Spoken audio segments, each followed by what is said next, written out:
Bom dia, boa tarde, boa noite, boa madrugada para você que está me assistindo. Meu nome é Marlon Ricardo, eu sou advogado, criminalista e professor de Direito Penal e hoje nós vamos conversar sobre mestrado. Então, já peço de cara uma desculpinha, porque esse vídeo provavelmente vai ser um pouco mais longo do que o normal do que eu faço, mas eu tentarei ser o mais claro, sucinto e também não superficial o possível, porque nós vamos falar sobre tipos de mestrado e principalmente sobre o que você precisa e como que funciona para você entrar em um programa de mestrado. Antes de falar sobre o tema especificamente, queria fazer um agradecimento. Henrique Araújo é um cara muito bacana, ele é dono de uma página chamada Diário de um Estudante de Direito, tem uma página, tem um grupo no Facebook, tem um Instagram, Diário Jurista, que são fantásticos e ajudam muita gente. Muitos de vocês provavelmente já foram ajudados por essa página sem nem mesmo saber. Então sigam essas páginas porque o trabalho deles é muito legal. Então muito obrigado pela dica de tema, Henrique, e parabéns pelo seu trabalho. Em relação ao tema especificamente, vamos começar. Primeira coisa, para que eu quero fazer um mestrado? Se você é um advogado, te serve fazer mestrado para alguma coisa? Sim, serve como um argumento de autoridade. Então vai ressaltar a sua autoridade. Quanto mais especializado você for, melhor é para você. Então serve para você também que quer ser advogado. Porém, o principal objetivo de um mestrado é a formação de docentes, de professores. Então o mestrado basicamente ele é um requisito que o MEC implanta, inclusive, para o docente. O docente é chamado de mestre, não é chamado de mestre pelos alunos, justamente pela questão do mestrado. Então, ele serve basicamente para ser um requisito para você ser docente. Se você é docente e você é só especialista, possivelmente uma hora ou outra vão exigir que você faça o mestrado. E algumas faculdades, as que pagam melhor, as que têm mais renome, elas normalmente exigem que você tenha pelo menos o mestrado para você poder ministrar aulas nessa universidade. Então, é fundamental, se você quer ser um docente, fazer um mestrado, porque futuramente você vai querer fazer um doutorado e vai precisar desse mestrado também. Então vamos aos tipos de mestrado. Temos basicamente dois tipos de mestrado, o mestrado profissional e o mestrado acadêmico. Ah, professor, você não ia falar de mestrado de direito, que só tem mestrado acadêmico? Não tem só mestrado acadêmico. Mestrado em direito tem também mestrado profissional, um deles é na FGV, inclusive tem da minha área, que é a área de direito penal. Então tem mestrado profissional no direito também, tem mestrado acadêmico. Qual é a diferença deles? A lógica por trás de cada um. No mestrado profissional, ele está mais objetivado a fazer com que você seja um profissional melhor. Então é voltado para uma questão mais prática. No mestrado acadêmico, o objetivo é acadêmico, é estudo. Então é mais teórico. Então no mestrado profissional, mais prático. No mestrado acadêmico, um pouco mais teórico. Além disso, você tem duas formas básicas de entrar num mestrado, que vão te aproveitar, claro que você vai aproveitar para alguma coisa. Como aluno especial e como aluno regular. O aluno especial é aquele cara que ele vai fazer apenas uma matéria daquele programa de mestrado. Então, normalmente, após a matrícula dos alunos regulares, abre um novo processo seletivo mais simplificado. Você tem que acompanhar os editais do mestrado que você quer fazer para alunos especiais. Aí você vai concorrer para fazer uma matéria. Então você vai entrar, fazer essa matéria, juntamente com todos os outros, inclusive com os alunos regulares, e às vezes até com alunos de doutorado junto, você vai fazer essa matéria. A diferença do especial para o regular é que o especial vai fazer uma matéria só, e o regular vai estar fazendo todas as matérias do programa. E é muito importante que você tente ser especial antes de ser regular, primeiro, porque você vai ter uma noção daquilo, como aquilo funciona. Então, às vezes, você não dá pra coisa, e você já descobre como especial e nem precisa tentar mais. Segundo, porque você vai ter uma convivência com os orientadores, com os professores, isso pode ser importante para você no futuro. E terceiro, porque na maioria dos programas de mestrado, você ter sido aluno especial conta para alguma coisa, ou conta como um título a mais na prova de títulos, ou conta às vezes como um argumento no momento da sua entrevista. Então, seja aluno especial. E a outra forma é como aluno regular. Aí você vai fazer uma prova, um concurso, ou como você preferir chamar, uma seleção, que vai variar muito de corpo de mestrado para mestrado. Mas todas elas têm uma coisa em comum. Você tem que ter uma língua estrangeira. Então você tem que saber falar inglês, espanhol, às vezes italiano, às vezes francês, às vezes alemão, depende muito do programa de mestrado. No programa de mestrado aqui de Campo Grande, aqui da Universidade Federal de Mato Grosso do Sul, eles aceitam o espanhol. Então você tem que saber falar português, claro, e você tem que ter uma proficiência em espanhol. Algumas universidades não aceitam o espanhol. O inglês, basicamente, ele é unânime. Então todas as universidades aceitam o inglês, mas algumas não aceitam o espanhol, como por exemplo a USP, salvo engano, ela não aceita o espanhol como língua estrangeira. Então, como que funciona a língua estrangeira? Você vai ter que fazer uma prova. Às vezes, dentro da própria prova do mestrado, como é o caso aqui de Campo Grande, às vezes você vai fazer uma prova externa, uma prova de proficiência daquela sua matéria, daquela língua. Na USP tem a da FUVEST, e em algumas universidades tem a sua própria prova de proficiência, e às vezes essa prova de proficiência ela vale por um ano. Então você tem que olhar para o seu edital, porque o seu edital vai dizer se você tem que fazer uma prova de proficiência externa ou se vai fazer parte da sua seleção uma prova de proficiência. Mas tem que ter essa segunda língua, senão você não pode ser mestre. E essa prova, normalmente, na maioria dos casos, é uma prova de tradução. Inclusive, tem algumas universidades que permitem que você use o dicionário para fazer essa prova. Não é o caso aqui de Mato Grosso do Sul e, salvo engano, não é o caso da FUVEST. Mas tem algumas universidades que permitem que você use o dicionário. Fique sempre atento ao seu edital. E como que funciona a seleção? Então tem a prova de línguas, que ela pode ser classificatória, pode ser eliminatória, depende do seu edital. É o requisito básico para tudo. Mas tem outras provas. Aí também varia bastante de mestrado para mestrado. A maioria deles vão ter basicamente alguns tipos de prova. Ou uma prova objetiva, subjetiva, na verdade, que fala sobre o tema específico do mestrado, a linha de pesquisa ou algo assim. Às vezes tem uma defesa de um anteprojeto, então você, em 90% dos casos, você vai ter que ter elaborado um anteprojeto ou um projeto. Normalmente é um anteprojeto, que seria uma redução do projeto científico daquilo que você pretende tratar. Então, normalmente você já fez na sua faculdade um projeto para sua monografia. É basicamente aquilo. É um documento que vai ter os motivos de você querer tratar aquele tema, a sua hipótese, vai ter qual é a problemática que você pretende tratar, qual referencial teórico você pretende usar, um pouco de bibliografia. É uma coisa que normalmente vai ter um modelo fornecido no próprio edital, nos anexos ao edital. Então você vai ter que ter um projeto, você vai ter que ter uma base. Aí, além disso, algumas têm uma entrevista, algumas têm uma seleção diferente, mas vamos nos ater primeiro à questão do projeto e da escolha do seu tema, já como uma dica para você que pretende fazer mestrado.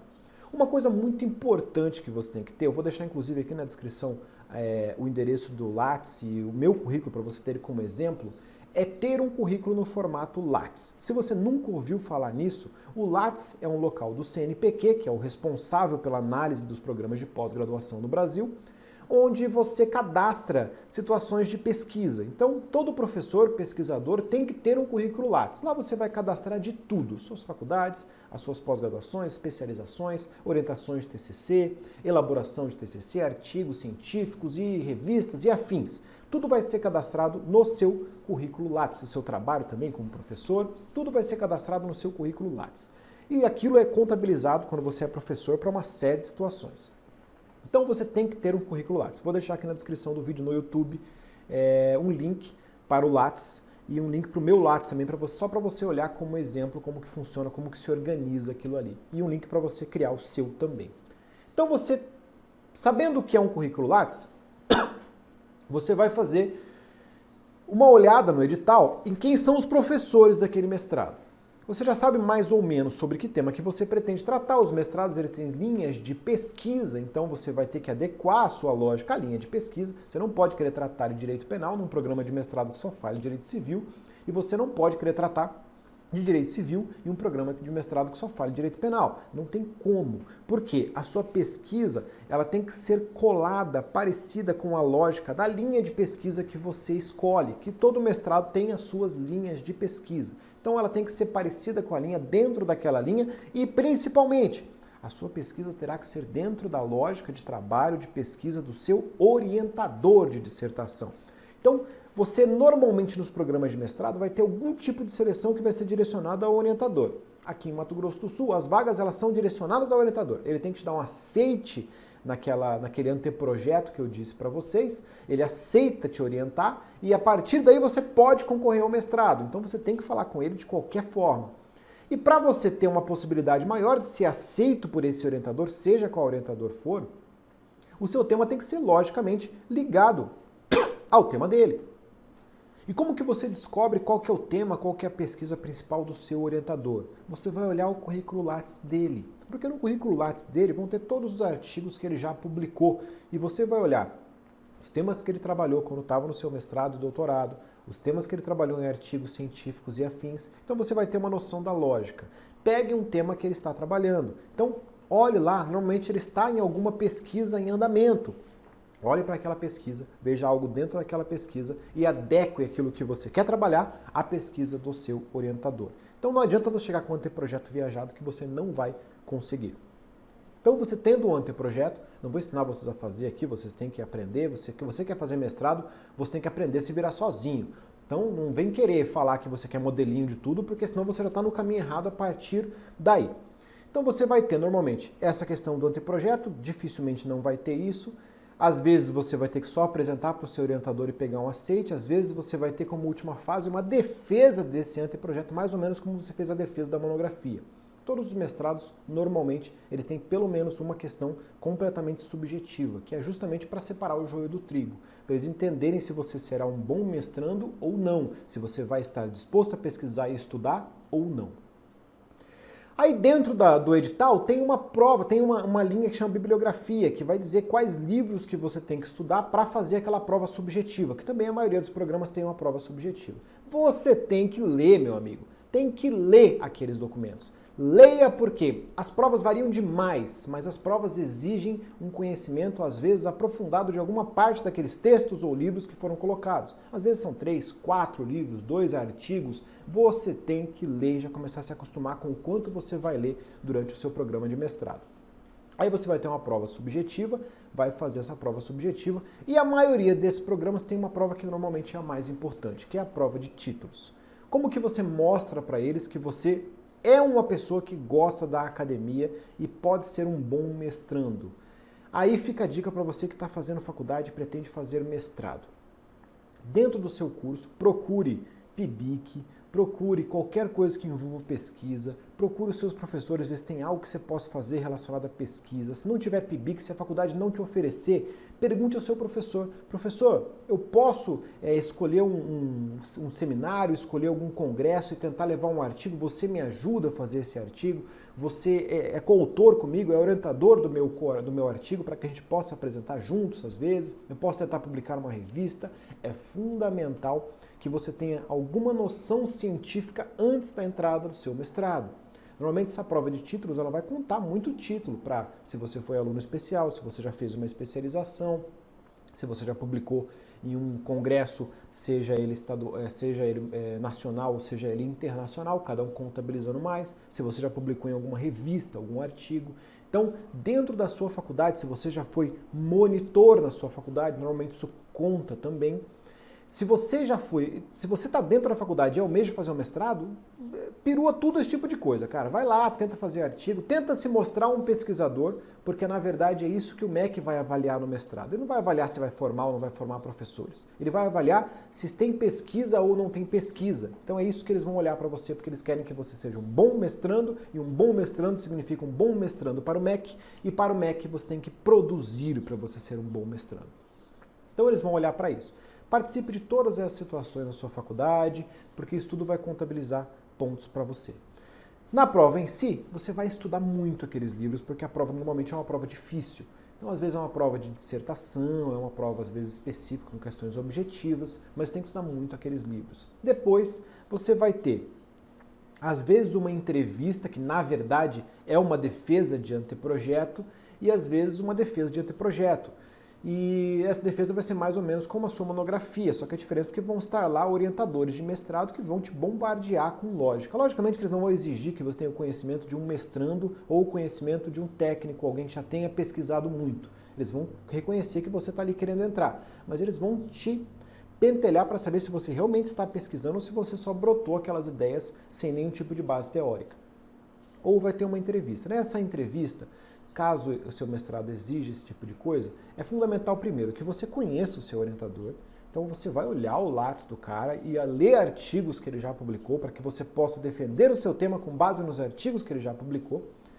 É fundamental que você tenha coisas a apresentar. Então eu tenho um exemplo, eu tenho um amigo que ele fez o mestrado dele, quando ele foi fazer a entrevista, ele disse que havia sido professor voluntário aqui na universidade e ele falou que isso contabilizou muito para ele. Então, até serviço voluntário, o que você faz da vida, como que você pretende, quanto tempo você pretende dedicar àquele mestrado. Então, não, eu faço 10 coisas no meu dia, vou dedicar só o horário de aula, dificilmente você vai entrar. porque eles querem que você tenha tempo para pesquisar. Então, o tempo que você está abrindo mão para você despender ao mestrado são coisas fundamentais de você falar em uma entrevista. Aí, depois disso, aí vai ter a prova de títulos, que ela varia aqui, ela tem peso 2 até o presente momento, mas ela já teve peso 3, que é a prova mais importante, que é justamente para saber se você já pesquisou na sua vida. Passado disso, você consegue entrar. Então, você está dentro das vagas, você entra no mestrado. O que você vai encontrar? A questão de horário varia muito de mestrado para mestrado. Eu já tive aula segunda, terça e quarta, praticamente o dia inteiro no mestrado aqui. Mas o grosso são matérias que vão gerar créditos, então a sua matéria vai ter 1, 2, 3, 4 créditos e você vai ter que ter um número X de crédito para se formar. Essa matéria vai ser dentro da linha de raciocínio do seu mestrado. O mestrado aqui de Campo Grande é em Direito, com ênfase em Direitos Humanos. Então as matérias normalmente elas estão voltadas à questão de Direitos Humanos, além de metodologia, claro, que você vai ter que ter. E o grosso mesmo vai ser produzir uma dissertação, que é uma baita de uma monografia que você fez na faculdade, mas é muito mais aprofundada, muito mais técnica e muito maior do que uma monografia e demanda muito mais pesquisa, porque você é muito mais cobrado quando você for defender essa sua dissertação. Mas toma muito tempo, você tem que estudar muito. A maioria dos programas de mestrado vão te exigir que você, até com uma questão de formação docente, que se inverta a sala de aula e você dê muita aula, então vai ter muito seminário para você apresentar, vai ter muito artigo para você produzir, pelo menos aqui todas as matérias, pelo menos um artigo você tem que produzir para entregar no final dessa matéria, que é justamente para que existam documentos, existam pesquisas que você possa tentar publicar em artigos, em congressos, em revistas científicas e afins. Então é isso que basicamente você vai encontrar dentro do seu mestrado. Com relação à preparação, não esquece da questão das línguas, não esquece de ler os livros do edital e ler o edital, porque varia muito de programa de mestrado para programa de mestrado. Eu sei que tem gente que está tentando fazer em várias cidades diferentes. Às vezes tem muita diferença de uma prova de mestrado de uma cidade para uma de outra, de uma faculdade pública para uma particular e outras situações. Outro ponto que vale a pena a gente falar aqui é a questão de você fazer um mestrado fora do Brasil. É recomendável? É bom? Cara, tem mestrado fora do Brasil que é fantástico. Muito melhor, inclusive, do que muitos programas de mestrado aqui do Brasil. Professores mais renomados, professores com teses mais interessantes. E às vezes você consegue achar sua matéria lá e não consegue achar aqui. Qual que é o problema? Nós temos uma lei, eu não lembro se é uma lei, um decreto ou o que é, mas que diz que o mestrado fora, ele, dependendo do lugar que foi feito, ele teria que ser, principalmente no Mercosul, ele teria que ser aproveitado, teria que ter validade aqui. Mas na prática não é isso que funciona. Às vezes para o MEC até funciona numa avaliação de curso, mas para uma questão salarial, para uma entrada em faculdade, não é assim que funciona. Então você faz um mestrado fora, às vezes você demora 2 anos, 3 anos fazendo um mestrado fora, e você vai ter que revalidar esse mestrado aqui para que ele tenha validade no Brasil. Esse é o problema. Então, eu acho que se você tem tempo e você não está precisando desse mestrado com urgência, vale a pena você fazer sim um mestrado fora, porque em termos de conteúdo, conceitos e network, conhecer outras coisas, ter uma abertura de cabeça para culturas diferentes, seria com certeza fantástico. Mas se você precisa com urgência, eu não recomendo, a não ser que seja um convênio com uma universidade daqui e que você já saia de lá com um diploma reconhecido no Brasil, que existem alguns que são assim também. Caso contrário, eu não recomendo que você faça. Foca no Brasil e se você pretende fazer um doutorado em Direito ou ser um professor concursado em alguma faculdade, foque em fazer em Direito e não em áreas interdisciplinares. Espero que você tenha gostado, espero que isso tenha te ajudado. Muito obrigado por ter assistido e se você tiver qualquer outro tipo de dúvida, os comentários estão aqui, quem sabe posso gravar um outro vídeo depois ou responder nos próprios comentários. Muito obrigado e até a próxima.